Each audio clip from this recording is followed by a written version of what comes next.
स्पीचों में और मैं हूं आपके साथ रजत।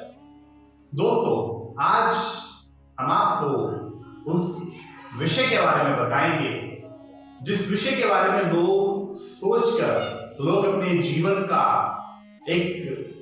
का उद्देश्य भूल जाते हैं। श्रीमद् भागवत गीता में कहा गया है कि जिस व्यक्ति ने जन्म लिया उसकी मृत्यु निश्चित है।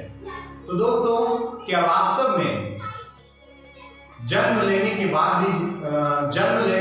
से लेकर मृत्यु तक और मृत्यु के बाद भी जीवन है? क्या ये एक साइकिल की तरह है कि जन्म लिया, मृत्यु हुई, फिर उसके बाद जन्म लिया? तो दोस्तों, क्या है पुनर्जन्म की कहानी? आइए आज की इस रिपोर्ट में हम आपको बताते हैं। लेकिन उससे पहले हम आपसे एक निवेदन करेंगे, अगर आप हमारे चैनल के लिए नए हैं तो कृपया करके सब्सक्राइब कर लीजिए और बेल आइकन जरूर दबा दीजिए, जिससे कि आपको हमारी सभी न्यू वीडियोस का अपडेट मिलता रहे। तो दोस्तों, आपका हम ज्यादा समय बर्बाद नहीं करेंगे, आज की रिपोर्ट की शुरुआत करते हैं। वास्तव में पुनर्जन्म क्या है? क्या है ये पुनर्जन्म? जो लोग सदियों से पुनर्जन्म की कहानी सुनते आ रहे हैं, समझते आ रहे हैं और इसको अपने दिल में उतारते भी आ रहे हैं। तो दोस्तों, वास्तव में क्या पुनर्जन्म होता है? क्या वास्तव में जो एक बार पैदा हुआ और फिर मर गया, फिर उसके बाद भी जन्म लेता है? क्या वास्तव में वो व्यक्ति जो एक शरीर से निकलकर दूसरे शरीर में प्रवेश करता है उसको ही पुनर्जन्म कहते हैं? दोस्तों, क्या है ये पुनर्जन्म? क्या आज तक दुनिया के कई ऐसे साइंटिस्ट हैं, कई ऐसे लोग हैं जो इस बात का पता नहीं लगा पाए कि आत्मा शरीर से निकलने के बाद आखिरकार जाती कहां है। लेकिन हिंदू धर्मशास्त्रों में गरुड़ पुराण में पुनर्जन्म का उल्लेख मिलता है। जी हाँ दोस्तों, गरुड़ पुराण ये बताता है कि मनुष्य का शरीर जब तक आत्मा उसके अंदर रहती है तब तक चलता है और आत्मा के निकलते ही एक मृत शरीर और वो शरीर खाली पड़ जाता है। कहते हैं कि बिना आत्मा का शरीर जब मृत्यु हो जाती है इंसान की, तो आत्मा उस शरीर से निकल जाती है और उस शरीर से निकलने के लिए अपनी एक नई यात्रा का आरंभ करती है। उस नई यात्रा में वो कई यातनाओं को झेलने के बाद अपने जो उसने जन्म लिया है, जिस जन्म से वो मतलब पैदा होकर मरी है, उस जन्म की कई यातनाएं झेलती है। अगर उसने कोई पाप किया है तो उस पाप का पश्चाताप भी करती है और अगर उसने कोई पुण्य किया है तो उस पर अपने आप में ही खुश होती है। तो दोस्तों, आत्मा अपना एक ब्लूप्रिंट बनाती है। इन तमाम चीजों का एनालिसिस करके आत्मा अपना एक ब्लूप्रिंट बनाती है और खुद से ही अपने आप को सजा देने का प्रयास करती है, अपने आप को सजा देने के लिए नया जन्म लेने की सोचती है। तो दोस्तों, आत्मा ये तक डिसाइड करती है कि उसको किसके घर कब और कहां जन्म लेना है और किसको उसको अपना माता बनाना है, किसको अपना पिता बनाना है, किसको अपना भाई बनाना है। दोस्तों, ये तमाम चीजें जो हैं वो आत्मा अपना ही एक ब्लूप्रिंट तैयार करती है जिसके अनुसार वो जन्म लेती है। तो दोस्तों, गरुड़ पुराण की ये कहानी आज हम आपको बताने जा रहे हैं। तो आइए आप हमारी पूरी वीडियो जरूर देखिएगा, तभी हम आपको इस बात का जवाब दे पाएंगे। दोस्तों, हम बात कर रहे थे पुनर्जन्म की। दोस्तों, वास्तव में धरती पर जिसने जन्म लिया उसकी मृत्यु होना तय है, चाहे वो जीव हो, चाहे जंतु हो, चाहे मनुष्य हो। और दोस्तों, हर व्यक्ति जिसने जन्म लिया उसकी मृत्यु के बाद उसको पुनर्जन्म भी मिलता है और पुनर्जन्म उसके कर्मों के आधार पर मिलता है। गरुड़ पुराण में कहा गया है कि व्यक्ति के कर्मों के अनुसार ही उसे नया जन्म मिलता है, उसको नई योनि मिलती है। अगर किसी मनुष्य की मृत्यु हो जाती है और उस मनुष्य ने अपने जीवन काल में कोई पाप नहीं किया, हमेशा पुण्य के काम किए हैं, तभी उसे मनुष्य की योनि प्राप्त होती है।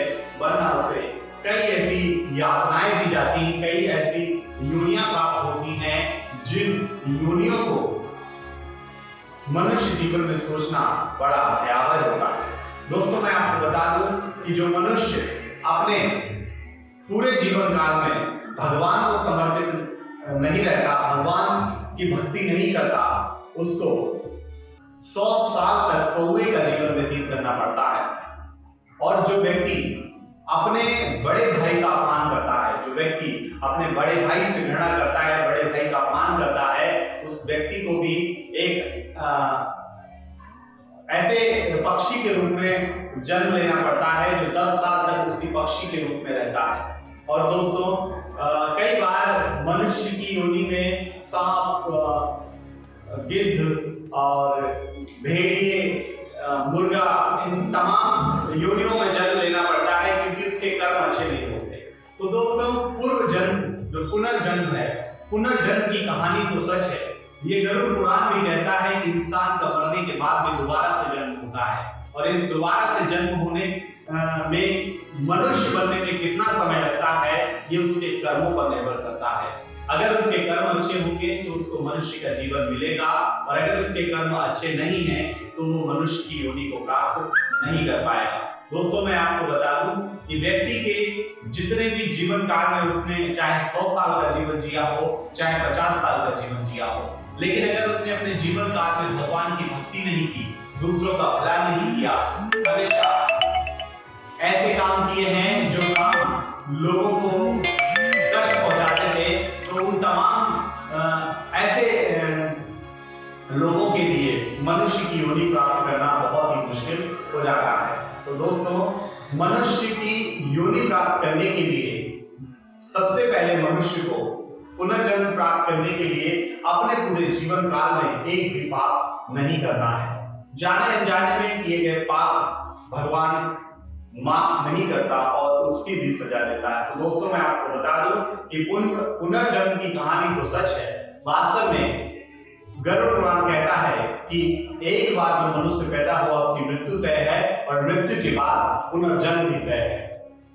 हमने अपने दादा परदादा, नाना नानी के मुख से पुनर्जन्म की कहानी सुनी, पुनर्जन्म की दास्तान सुनी, पुनर्जन्म के कई ऐसे किस्से सुने जिसमें ये बात वास्तव में सच निकलती है कि हाँ ये बात सही है।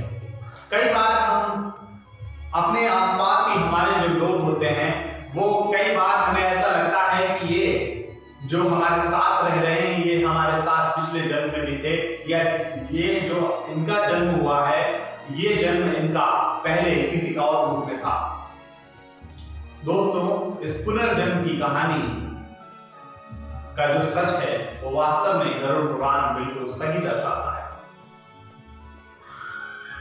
तो दोस्तों मैं आपसे कहना चाहता हूं कि पुनर्जन्म हो ना हो, लेकिन अपने मनुष्य जीवन में आपको हमेशा सद्काम करने चाहिए, सद चीजों को अपनाना चाहिए। आपको हमेशा अच्छाई को अपनाना चाहिए, बुराई से आपको दूर रहना है। और दूसरी बात, आपको हमेशा अपने पूरे जीवन काल में अच्छाई की राह पर चलना है, भगवान का ध्यान करना है, अपनी आत्मा का समर्पण, अपनी आत्मा को समर्पित कर दीजिए भगवान के प्रति, और अपने कर्म कीजिए। अपने आप में जो भी अगर आप हिंदू धर्म से है तो हिंदू धर्म से के कर्म कीजिए, मुस्लिम है तो मुस्लिम धर्म के अनुसार कर्म कीजिए, आप सिख हैं मतलब अपने धर्मों के अनुसार ही आप कर्म कीजिए। मैं ये नहीं कहता कि कोई धर्म बुरा है, मैं ये कहता हूं कि सारे धर्म अपने आप में ही महान है, और महान है हमारे भारत देश की संस्कृति, जहां पर विविधताओं से भरा ये देश एक साथ रह रहा है, जहां भाषा एक भाषा नहीं, जहां अनेकों भाषाएं एक साथ बोली जाती हैं, अनेकों धर्म एक साथ रह रहे हैं, अनेकों पहनाव एक साथ हैं, अनेकों भाषाएं, अनेकों शैलियां एक साथ हैं, अनेकों खान पान एक साथ हैं। इस देश को पूरी दुनिया सलाम करती है। हमारे भारत देश को सदगुरु जगत गुरु माना गया है। तो दोस्तों तो हम बात कर रहे थे अपने पुनर्जन्म पर। तो पुनर्जन्म की कहानी गरुड़ पुराण में सच बताई गई है, और पुनर्जन्म होता है, लेकिन ये मनुष्य के कर्मों के आधार पर होता है। ये जरूरी नहीं है कि मनुष्य को मृत्यु के उपरांत ही दूसरा जन्म मिल जाए। हो सकता है उसने कई ऐसे काम किए हों, कई ऐसे पाप किए हों जिन पापों की वो सजा भोग रहा है। किसी को 5 साल की सजा मिलती है, किसी को 10 साल की, किसी को 20 साल की, उसके बाद उनका जन्म होता है, लेकिन होता जरूर है। तो दोस्तों कैसी लगी आपको हमारी ये वीडियो, आप हमें कमेंट बॉक्स में लिखकर जरूर बताएं। मैं आशा करता हूं कि आप हमारी वीडियो को ज्यादा से ज्यादा शेयर करते होंगे, और सब्सक्राइब जरूर करिए हमारे चैनल को, बेल आइकन जरूर दबा दीजिए जिससे कि हम जो वीडियो बनाते हैं वो आप तक पहुंच सके। मुलाकात होगी आपसे अगले कार्यक्रम में, तब तक के लिए मैं विदा लेता हूँ। नमस्कार।